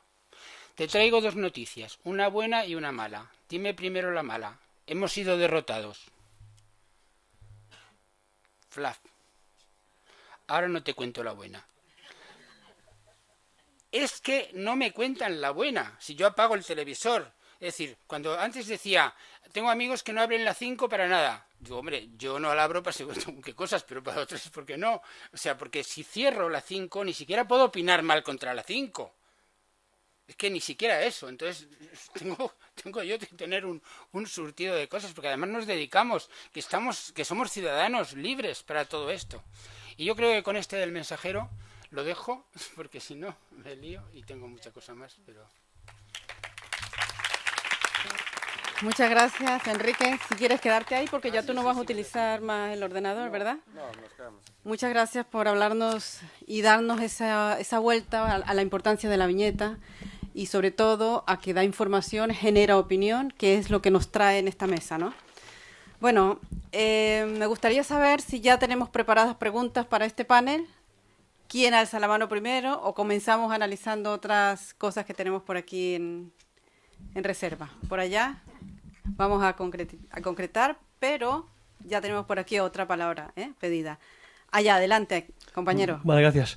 La pregunta es para los tres, en general. Me ha gustado mucho el cuadro de Rosana cuando dice que el debate tiene que tener el tono y que al elevar el tono eleva pues la audiencia. Quizás sea de formación personal. Soy sociólogo y percibimos todos, pero especialmente en la sociedad española actual, mucho extremismo, mucho enfado. ¿No crees que los debates, elevar el tono de los debates, digo porque en el tuyo no se hace, pues por eso te pregunto, elevar el tono de los debates contribuye a segmentar la sociedad, a separar, a crear otra vez las dos Españas que no existen, porque la gente va a un bar y somos todos iguales. Pero sin en cambio en los debates yo veo una separación explícita, cuando la sociedad no está separada. Es la élite política o periodística la que se separa. Es para cualquiera de los tres, a ti, pero vamos, puede responder cualquiera. Bueno, es verdad que en ¿Y tú qué opinas? No hay esa crispación, ¿no? Pero no tenemos esa audiencia. también te lo digo. No sé si tuviéramos esa crispación llegaríamos a tener la audiencia que necesitamos o que queremos, ¿no? Pero sí es verdad que sí tenemos que hacer un esfuerzo grande en conseguir que tenga ritmo. O sea, el lenguaje ha cambiado. O sea, ya no puedes estar hablando 3 minutos largos y tediosos. Ya tienes que ir rápido. Tu mensaje tiene que ser conciso, ¿no? Eso no significa que haya que ir a esa crispación, a esos gritos y a ese insulto. Esa es mi opinión. El tono que tú hablabas, explícame un poco la intención que tú decías del tono, porque no es el tono claro, que tú decías que tenías que analizar dentro de tus producciones. Claro, el tono, o sea, tenemos que ir hacia un tono animado. Es decir, tiene que haber mensaje conciso, directo, no liarte a hablar minutos y minutos, porque ya en televisión lo que hablábamos, que ya los segundos cuentan, ¿no? Pero el ejemplo que ponemos siempre como lo que no hay que hacer, lo que no se debe hacer y sobre todo en una televisión pública es ese tono de crispación, ¿no? Lo que tú comentas. Pero es verdad que es lo que funciona. O sea, todo el mundo dice, La Sexta Noche... Yo estoy contigo en que Maruenda es un tío culto. Lo es, eso, claro. Pero ellos se han convertido en una pareja artística. Y ya está. Y es espectáculo. Claro, pero la gente lo ve. O sea, podemos criticarlo y hay que ver y esto no hay que ir a eso, pero luego ves la curva y ese momento ¿por qué están ahí? Están por eso. O sea, es que esto es televisión. Y nosotros, ¿Y tú qué opinas? Lo pasamos mal para que ese momento de tertulia en la que hay 8 analistas también cultos y con mucha información tengan ritmo y el espectador no cambie de canal, porque es que se van. Sí. Solo decir, que a mí lo que me parece curioso que es que los que elevan el tono son los periodistas. Son periodistas, no son políticos. O sea, los que están ahí en La Sexta Noche tirándose los trastos a la cabeza son periodistas, que no son políticos. ¿Sabes? Que dices, pero en la sociedad no está. Digo, entonces se lo inventan los periodistas, no lo sé. No sé qué decirte. Sí, yo a mí me gustaría... yo lo que más me preocupa de esa elevación de tono, del insulto, del maltrato, es lo que queda en el espectador. Porque yo entiendo que la cadena... Yo me acuerdo de aquellos programas que había antiguamente... Hermida o quien era que montaba 13 por un lado, 13 por otro, gritaba todo el mundo a un tiempo y encima la gente lo que se quedaba ahí, antiabortistas aquí, abortistas allí. Bueno, y aquello era que ya sabías lo que decía cada cual. Y yo apagaba porque decía, si sé lo que va a decir cada cual, ¿qué me importa a mí Pero hay gente que eso le gusta, lo entiendo. Ahora, yo también es cierto que yo he estado dando un curso a profesores, les he puesto un pequeño cortometraje de 5 minutos a debatir y se han puesto a insultarse. Y digo, un momento, vamos a... No, es que esto es un debate. No, pero bueno, vamos a ver, un debate es insultarse, tirarse a los hígados. Es decir, no, un debate vamos a hacer unas... Yo entiendo, o sea, está el pro, audiencia, el contra, que educativamente hablando a mí no me parece. A mí personalmente entiendo y ya os digo, yo os he dicho antes, yo me voy de España y lo que echo de menos es a Inda y a Maruenda, pero porque no me crispan. Es decir, ando más tranquilo por la vida. Es decir, porque yo, si alguna vez me dan ganas de sopapear a alguien es a Maruenda, o sea, cogerle de la nariz, hacerle la sonrisa cínica que tiene, hacerla así, aunque diga la verdad es más que un santo. Y a Inda cada vez que dice traca traca, que parece que tienes una muletilla que ya la tiene ahí, o te saca Venezuela, vamos, es que es que como le dirán al chispazo. Bien, pero ahí está, y son debates que sigo, ya me estoy acostumbrando creo a eso, tomo Valium y ya los veo. Pero bueno, que entiendo que lo que queda en el sustrato educativo no, a mí personalmente me parece que es contraproducente. Por aquí la segunda pregunta, por favor. Bueno, yo trabajo en la Universidad Internacional de Andalucía y hacemos allí posgrado de comunicación y yo echo en falta a las generaciones de licenciados en comunicación, etcétera, un análisis de la propia historia de la televisión. Es curioso cómo la televisión no respeta su historia. El cine sí, ¿no? Tú eres doctor en historia del cine, te sabes todas las películas, todo. La literatura, usted es doctor en literatura andaluza, se ha leído todos los literatos andaluces. En televisión no, la gente no ve la televisión de los años 60, 70, 80. Me refiero en la Facultad de Comunicación para analizarlo de verdad. Y además es un medio muy inmediato y siempre miramos con mucho a 3 o 4 años.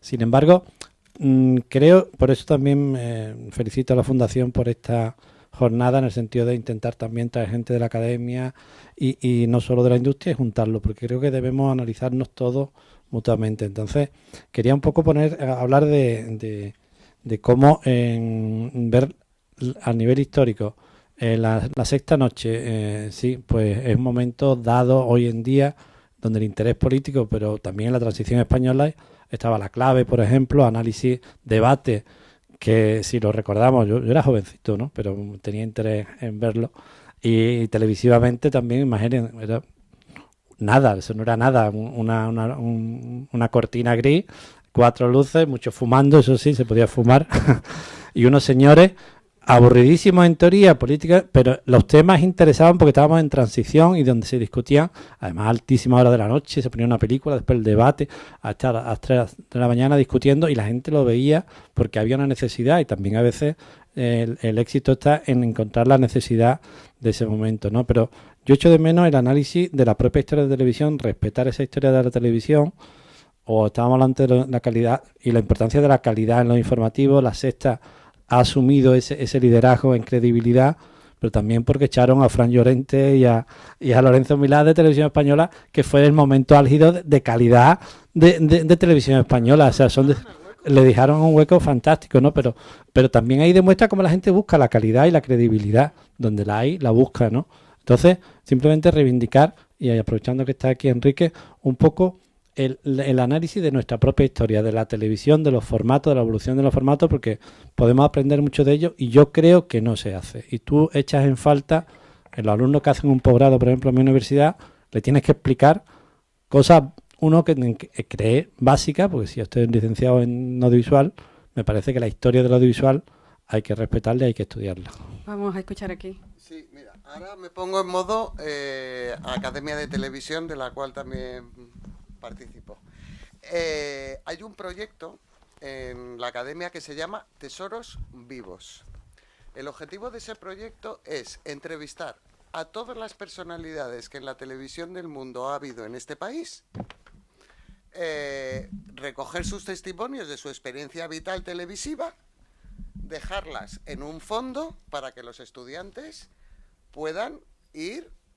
O sea, es para el ámbito docente y universitario, no tiene un fin comercial ni nada, es simplemente recoger la experiencia de un realizador que se ha tirado 50 años en Televisión Española y que ahora se sienta con una persona y en 2 horas pues le cuenta su vida. Entonces, a través de ese fondo, que nosotros la verdad es que lo estamos cuidando bastante, yo creo que lo que pasa es que luego las cosas son complicadas, quiero decir, luego no llega al público, la gente no se entera, nadie sabe que eso existe, se muere Miguel de la Cuadra Salcedo y entonces resulta que tenemos un pedazo de entrevista nosotros tremendo que hemos hecho con este señor, ¿no? Pero que a través de este proyecto de Tesoros Vivos, realmente alguien docente que quiera interesarse por este tema, en la academia lo tiene.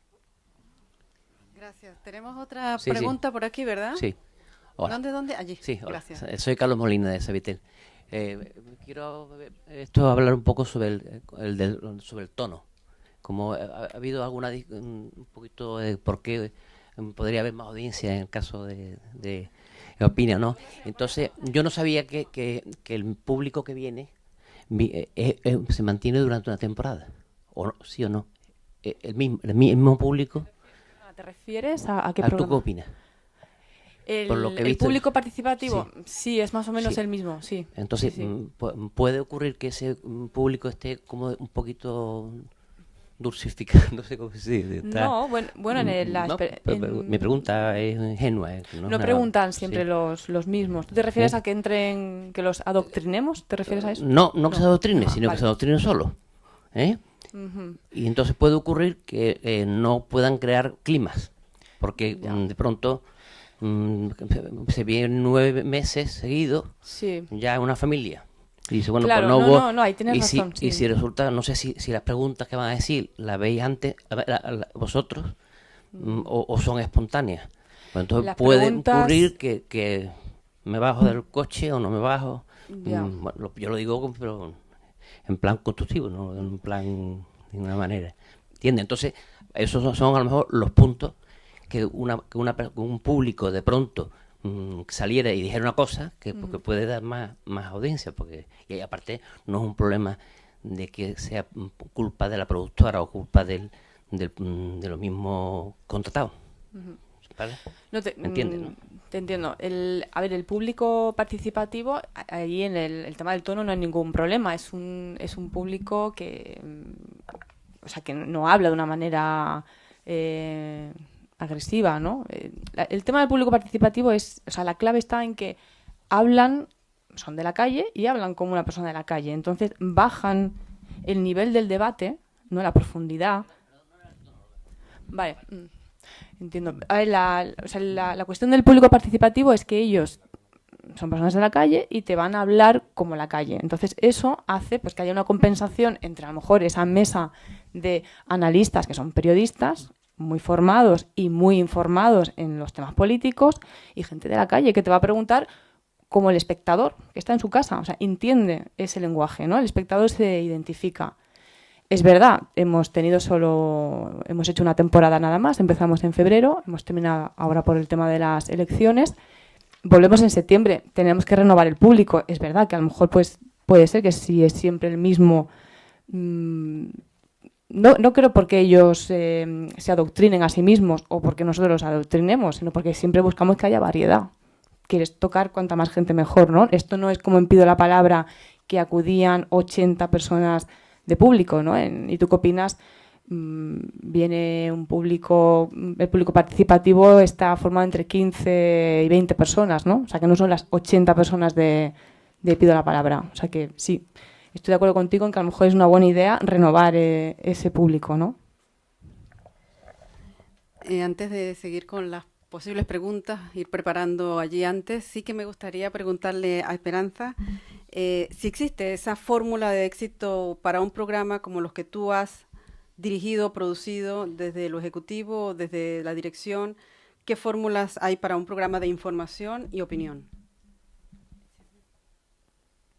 Yo creo que hay que tener un buen prescriptor y creo que hay que hacerlo muy bien. O sea, es que es muy obvio, pero no, de verdad, o sea, creo que le tienes que ofrecer un producto de factura muy interesante y de contenidos un pelín diferente. O sea, tienes que darle un valor añadido al producto. El valor añadido puede ser o por los contenidos o por la forma en que lo hagas. Desde luego la forma en que lo hagas tiene que ser la mejor. Tiene que ser atractivo, pero sin que te lo distorsione. No hace falta ser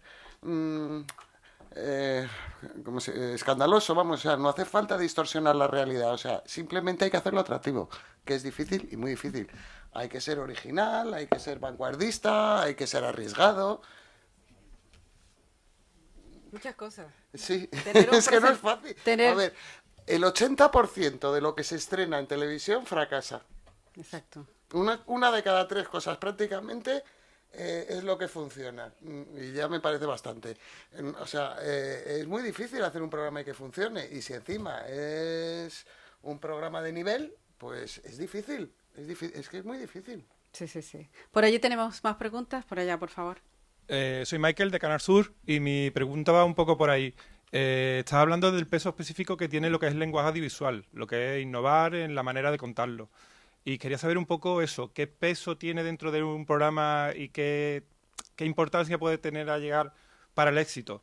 Porque entiendo que hay fórmulas y, por ejemplo, aquí se hace mucho de que el contenido es el rey y el realizador se entera 2 días antes de que tiene que hacer ese programa.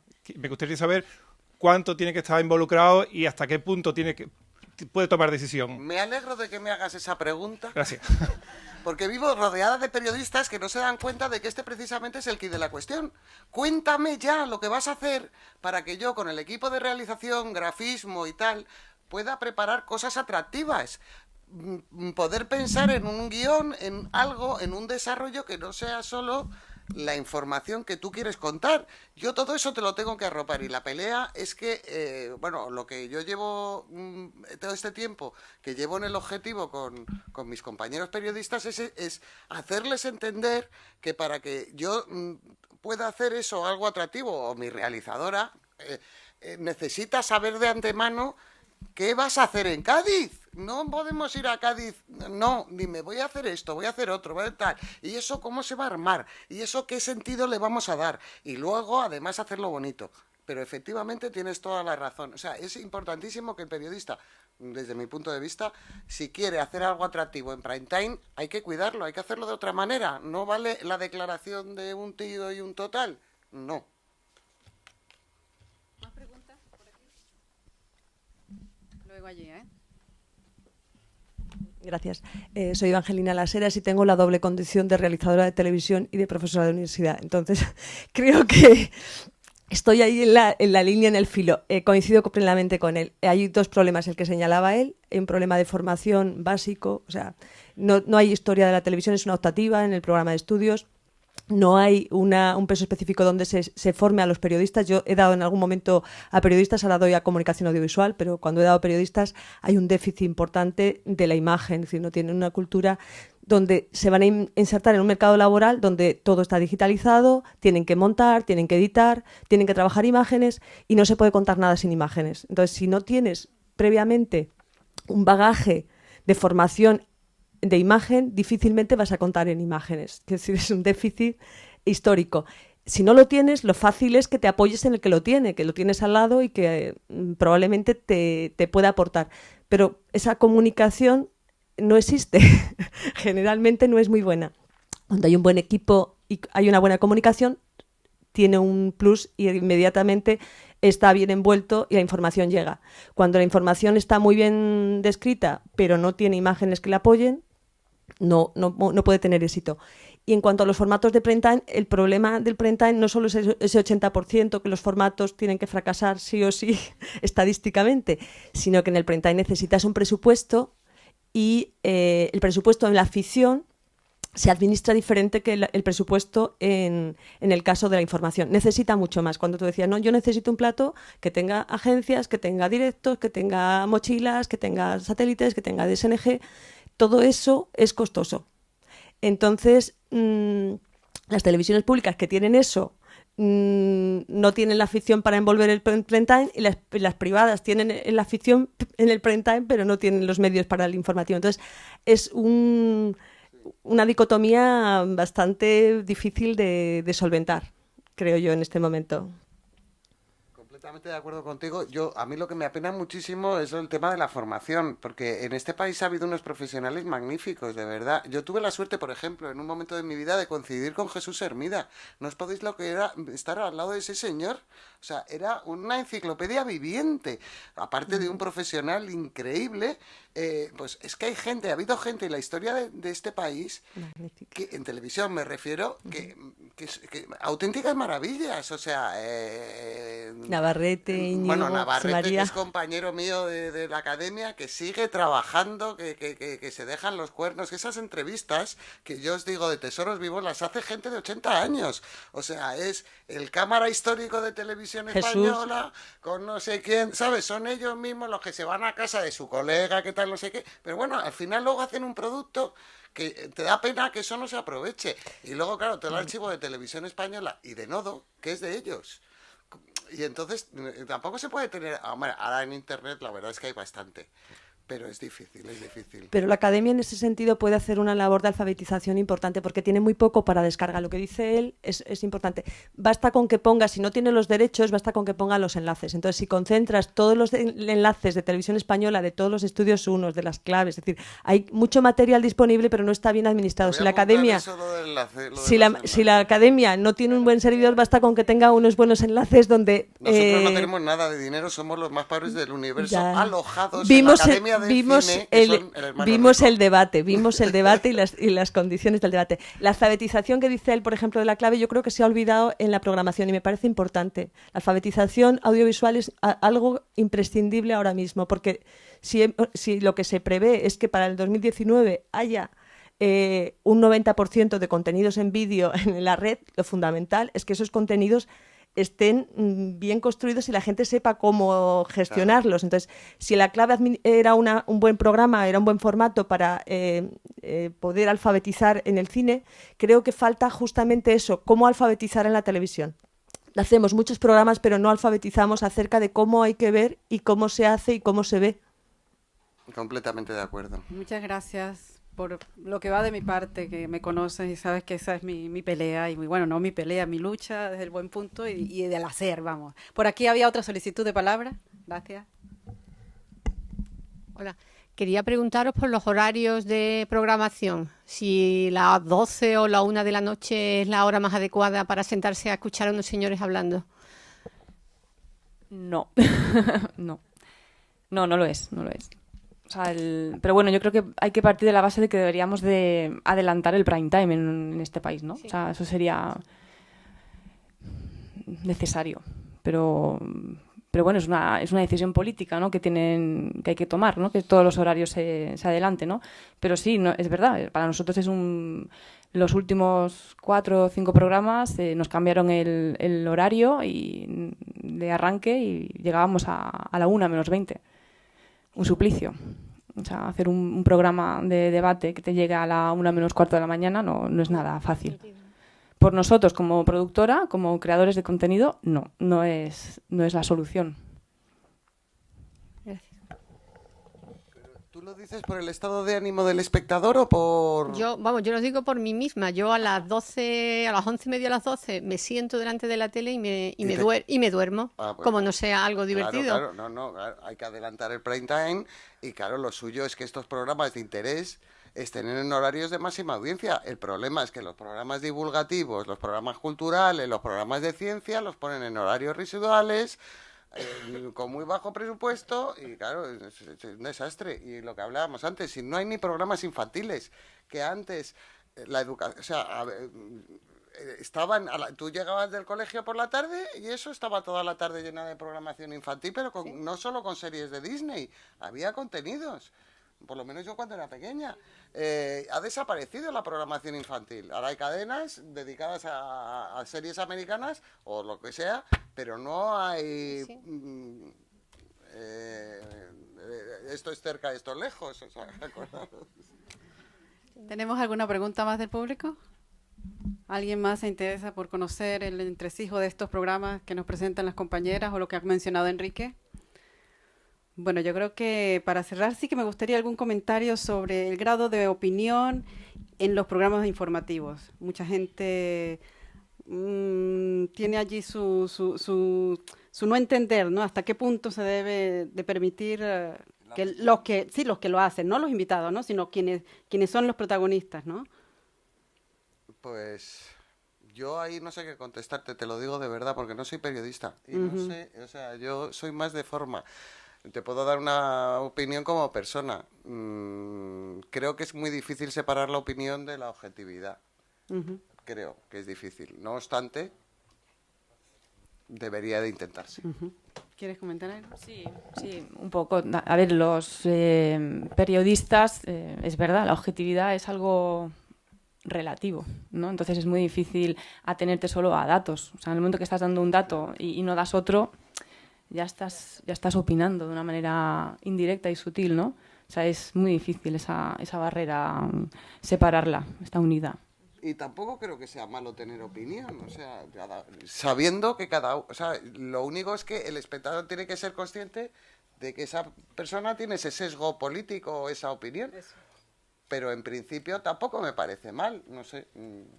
No, yo creo que hay que perder a veces la objetividad. O sea, es decir, es cierto que el programa de Ana Pastor, cuando han dicho 50 y es 100, tiene que decir, no, esto es 100. Y ahí no es objetividad, es la verdad o la mentira. Es decir, que no es lo mismo, es que a veces confundimos objetividad con realidad, con exactitud, con milimétrica, matemática. No, la opinión es que cada cual tenemos la nuestra. Entonces, cuando nuestras opiniones son normalmente subjetivas en el buen sentido de la expresión, y por lo tanto lo que sí que hay que intentar es que el que haga información sea veraz. Que luego después hacemos una entrevista y damos nuestra no sé cuánto y esa, no digo que no sea veraz. Os voy a contar una cosa. Yo me acuerdo de hace muchos años, está aquí el abuelo Cebolleta, recuerdo, no voy a decir el nombre de la persona entrevistada, pero fue presidenta de la Comunidad de Madrid y ministra de Educación, Le hicieron una entrevista cuando era concejala del Ayuntamiento de Madrid, no voy a decir el nombre, y le preguntaban, sí, más o menos, pero no, bueno, ya lo he dicho. Le hicieron una entrevista en radio que a mí me quedó aquí.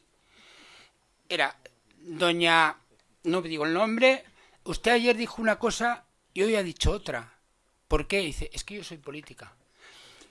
A mí se me quedó aquí en el corazón, en mi cerebro, hasta el día de hoy, porque tengo memoria de elefante para esas cosas. Entonces, a mí me puede decir, como sigue mintiendo todos los días, es decir, da igual ella, es que no creo que tenga la capacidad de saber que miente o no miente. Ella habla, dice, lo que te decía de la mesa camilla, es decir, ella dice lo que se le antoja. Es decir, eso sí que es mentira, eso sí que no es objetividad, pero dar tu opinión, ¿por qué vas a dejarla? ¿Por qué vas a hacerla? Ahora, los géneros son géneros, es decir, cuando estoy haciendo una cosa tengo que decir en la exactitud milimétrica y cuando hago otra, pues puedo dar mi opinión. Pero yo creo que con este comentario, haciéndonos reír un poco también, Enrique, muchas gracias Rosana, Esperanza, muchas gracias por abrirnos las puertas de esos programas desde la parte de atrás, ¿no? Eso es muy importante para quienes nos preocupamos por los formatos, por la información y por este tema que trata las jornadas de este año. Los esperamos entonces esta tarde para la parte final a las 4:30 va a ser hoy, ¿verdad? A las 4:30 los esperamos aquí y si estamos en streaming no veo la lucecita roja, pero en todo caso, hasta pronto.